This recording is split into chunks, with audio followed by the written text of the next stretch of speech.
eng arzon vodiy kanalimiz arzon narxda Damas avtomashinamiz keldi. 2017-yil mashinamiz tashqi ko'rsa yaxshi holatda ekan, ko'rishdan ko'ra to'rtta balonlari chiroyli holatda turibdi. Salon qismlari ham akkuratli. 2017 231 ming probegda, afkalari chiroyli holatda.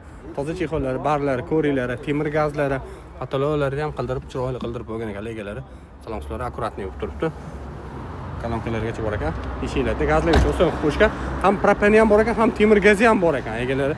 Ikkitadan gaz balonlarini berib yuboraman dedilar. Narxi ham yaxshi narx bo'ldi. Kraskasi keladigan bo'lsak, shilingan, qirilgan joyiga kraska qildirgan ekanlar. Bir 20%, 25% yetib etiladi chiqargan. Lekin umuman udar kaltaga yo mashinamiz chizilgan joylarga qildirgan ekanlar, tegizdirib qo'ygan ekanlar. Qolgan joylar zo'r motor korobka mostlarda umuman o'zlar yo'q ekan, egalarning ishlab bo'lishi. O'zingiz uchun ham ko'rib tekshirib, keyin notariusda pulini berasizlar. Bu mashinamizga gen daveri safon xohlagan hujjat bo'ladi. Narxi ham $3700 ga beraveramiz, ma'lumotchi mashina Namangan shahrida turibdi.